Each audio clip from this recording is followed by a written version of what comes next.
Saling. New episode, Sunday night at 10 on CNN. All right, at any moment now, we're expecting the mayor and the police chief in Charlotte to hold a news conference to bring us up to date about the latest developments. And we also have breaking news concerning the Carolina Panthers, the NFL team there. The stadium is located very near where these protests went down last night and the night before. Now the Carolina Panthers are wondering if they should move the game that is scheduled for Sunday away from the Charlotte area. Carolina is set to play the Minnesota Vikings. This is a statement from the Carolina Panthers president, Danny Morrison. He says, quote, "We are in contact with government officials, the Charlotte Mecklenburg Police Department, and the NFL. We are continuing to monitor events as we prepare for Sunday's home game." So no decision yet, but they are, of course, trying to decide whether they should hold the game in downtown Charlotte. All right, with me now is former Philadelphia Mayor Michael Nutter. He's dealt with these kinds of problems before in the city of Philadelphia, so I'm eager to get your perspective. First of all, let's start with this breaking news that the Carolina Panthers are actually thinking about moving the game.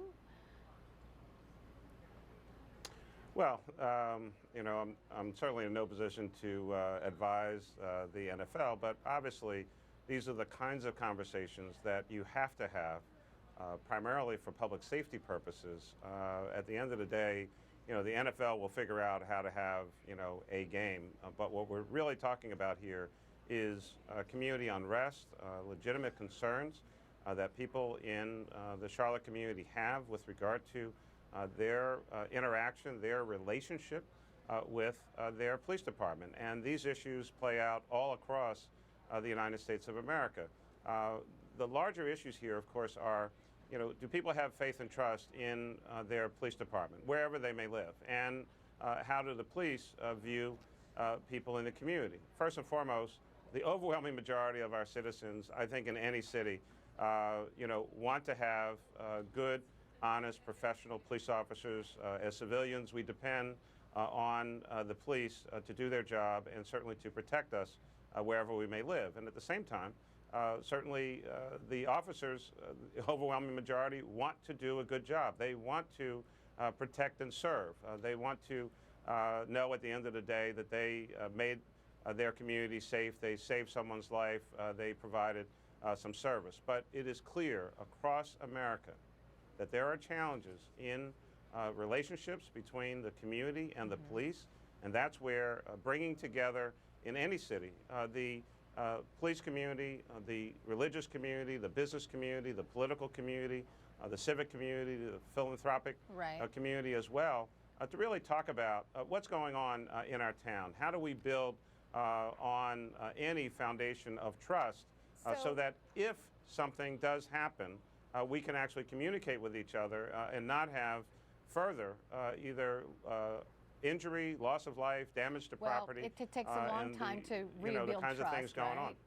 So the mayor Yes, it does, of Charlotte is set to speak at any moment now. So in your mind, what should the mayor say?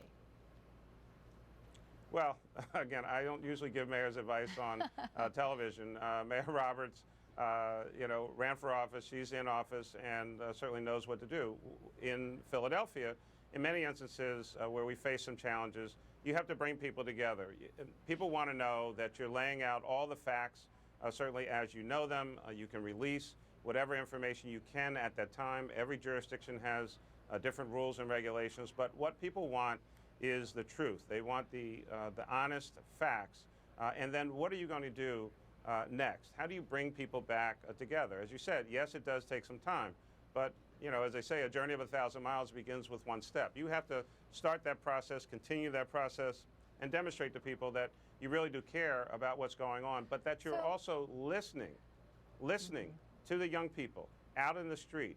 What are your real concerns? How can we be helpful? Obviously, we're not going to tolerate damage and violence and injury and those kinds of behaviors, but how can we best partner? How can we work together and heal our particular community? And that work, would a good first step be total transparency as far as releasing that videotape of that initial incident between police and Mr. Scott? Would that be a good first step? Again, not knowing the rules and where they are in their investigatory process, but clearly, Carol, it will be helpful.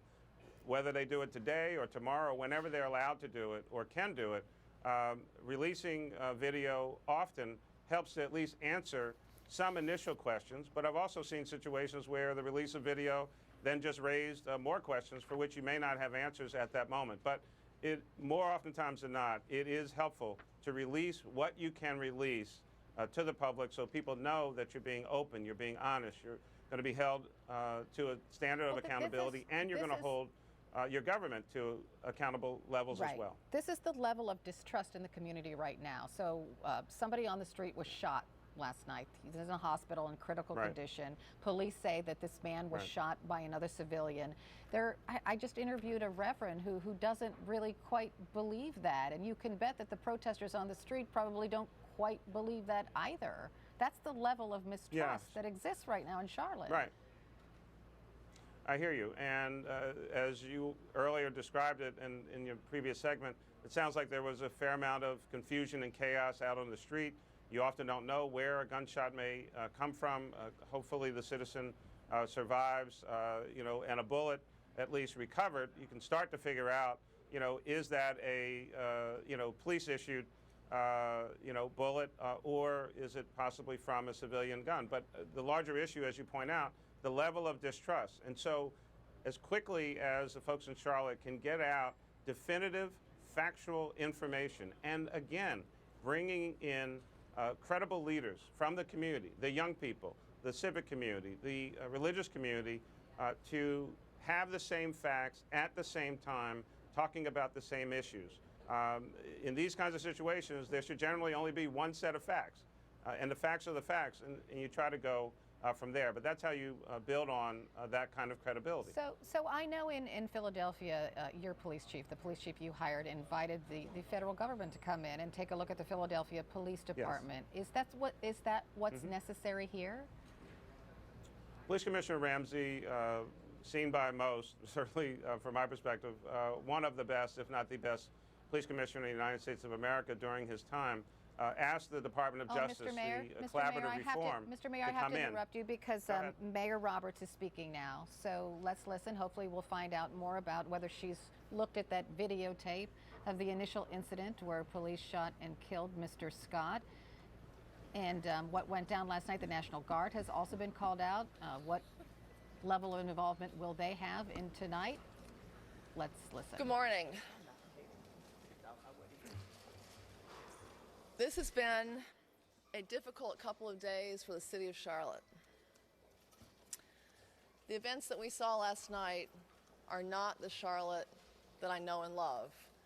They are not reflective of our community, of the deep-seated traditions we have of collaboration and peace. We saw last night also a number of peaceful protests. Our protests started peacefully. And I want to emphasize that in Charlotte, we have a long tradition of working together to solve our problems, of working collaboratively. And I urge everyone to continue that tradition. I want to recognize in that spirit of collaboration that behind me stand a number of our community leaders, our state leaders, our county leaders, our city leaders. We stand united in working together to move our city forward. And I appreciate all of them being here today. Thank you very much. I ask again for calm, peaceful demonstrations from our citizens.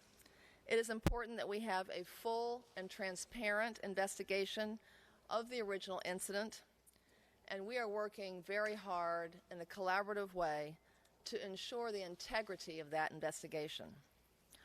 We have also partnered with the state of North Carolina for additional resources to care for our city and to secure the safety of our citizens.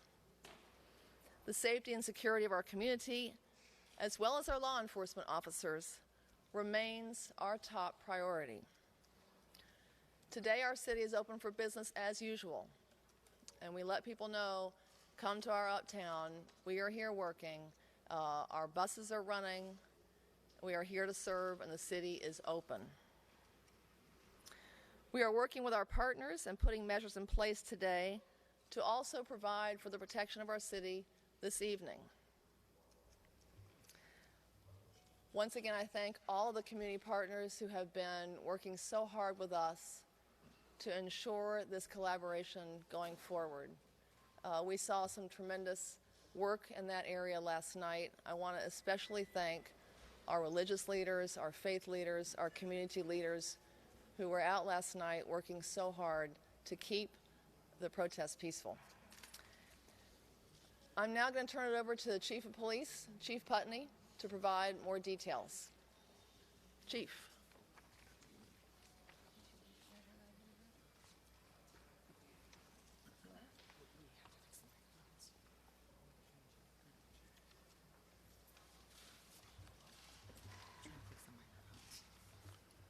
As luck would have it, we're having technical issues when it's my turn to talk, so please be patient.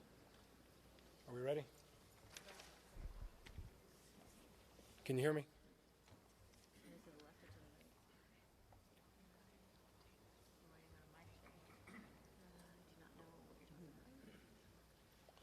All right.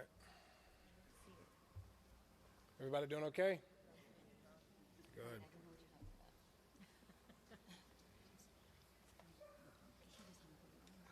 It's okay. Go ahead, Chief. Morning. First of all, I'm not here to defend a position. I'm here to give you some information.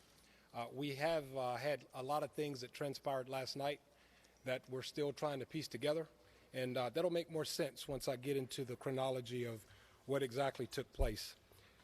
Yesterday, at about 6 p.m., a group of peaceful protesters from Marshall Park moved towards the police headquarters building and began to exercise their First Amendment.